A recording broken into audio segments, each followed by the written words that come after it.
মধ্যখান থেকে একজনের ফার্মাসি দিয়েছিল তো আবার চেঞ্জ হয়ে গেছে। লাইসেন্স দেয় না, তাও তবু আপনার ব্যবসা কিভাবে করছেন? এইভাবে করতে আছি। বাণিজ্য জিনিসটা ঠিক নেই, এই জন্য দায়টা তো সোসাইটি। তিলোত্তমা ঢাকা নগরীর ইট কাঠ আর পাথরে চলে শ্রমজীবী কর্মজীবীর জীবন সংগ্রাম, আর সেই সুযোগই নিচ্ছেন অর্থলোভী মহল। আবাসিক ভবনেই দেদারসে চালাচ্ছে বাণিজ্যিক কর্মকাণ্ড, নেই নীতিমালার তোয়াক্কা। রাজধানীর উত্তরার ৯ নম্বর সেক্টর, কাগজে কলমে এটি একটি আবাসিক এলাকা, তবে দেখে সেটা বোঝার উপায় নেই। প্রায় ৭০০ প্লটের অর্ধেকই ছেয়ে গেছে দোকানপাট, হোটেল, গাড়ির গ্যারেজ কিংবা বাইং হাউসে। উইদাউট প্ল্যান হচ্ছে এগুলো হওয়া উচিত না। গাড়ি গুড়ি বাইরেতে সমস্যা, চলাফেরা সমস্যা হইতে আছে। আবাসিক এলাকা, এটা বাণিজ্য জিনিসটা ঠিক নেই। এই জন্য দায়টা তো সোসাইটি, পুরোটাই বাণিজ্যিক। উত্তর একসময় ছিল আপনার আবাসিক এলাকা, এখন আর আবাসিক এলাকা বলা চলে না। প্রতিষ্ঠানগুলোতে গিয়ে দেখা যায় একটিরও নেই ট্রেড লাইসেন্স, কেউ আবার অন্যের ট্রেড লাইসেন্স দিয়েই ম্যানেজ করছেন প্রশাসনকে। ফার্মেসির লাইসেন্স দিয়ে করছেন মুদি ব্যবসা। বিকাশে কম খরচে ক্যাশ আউটের লিমিট বেড়ে ৫০,০০০, প্রিয় এজেন্টও ২টা।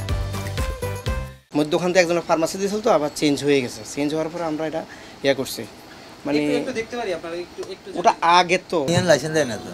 লাইসেন্স দেয় না, তাও তবু আপনার ব্যবসা কিভাবে করছেন? এইভাবে করতে আছি।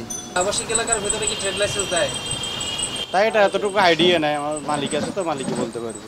এইটা ভাই আমি এতটুকু বলতে পারব না, কারণ এইটি তো ভাই এইগুলো একই অবস্থা অন্যান্য আবাসিক এলাকাতেও। রাজধানীর ধানমন্ডি, বনানী সহ বাদ নেই অভিজাত এলাকা গুলশানও।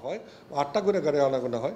নগর পরিকল্পনাবিদরা অবশ্য এর দায়ভার চাপাচ্ছেন রাজধানী উন্নয়ন কর্তৃপক্ষের উপর। বলছেন নগরীতে এমন মিশ্র অবস্থা সৃষ্টি সংস্থাটির ব্যর্থতার ফসল। চারিত্রিক বৈশিষ্ট্যের মধ্যে যে নেইবারহুড ফিলিংস আবাসিক অঞ্চলে থাকে, সেটাকে যেভাবে ক্ষুণ্ণ করে, সেই জায়গায় রাজধানী উন্নয়ন কর্তৃপক্ষ পরিকল্পিতভাবে সেই চারিত্রিক বৈশিষ্ট্য, মানুষের সাথে মানুষের সম্পর্ক, সাংস্কৃতিক আঙ্গিনা, এই সমস্ত বিষয়গুলোকে অবজ্ঞা করার একটা চেষ্টা করছে। নিয়মের তোয়াক্কা না করে যে ভবন মালিকরা শুধুমাত্র অর্থলোভে একই বাড়িকে আবাসিক ও বাণিজ্যিক করে তুলছেন, তাদের বিরুদ্ধে কঠোর ব্যবস্থা নেওয়ার তাগিদ নগরবিদদের।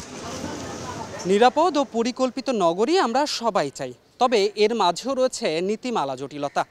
একদিকে গৃহায়ন ও গণপূর্ত মন্ত্রণালয়ের একটি নীতিমালা বলছে কোনো সড়ক যদি ১০০ ফুট হয় তার পাশে বাণিজ্যিক স্থাপনা গড়ে তোলা যাবে। অন্যদিকে এর কোনোভাবেই সমর্থন করে না রাজুকের ডিটেল এরিয়া প্ল্যান। তাই বিশেষজ্ঞরা বলছেন সবাইকে একসঙ্গে বসে একটি সিদ্ধান্তে আসতে হবে, তবেই পাওয়া যাবে একটি সুন্দর নগরী। ধ্রুব ব্যানার্জি, সময় সংবাদ, ঢাকা।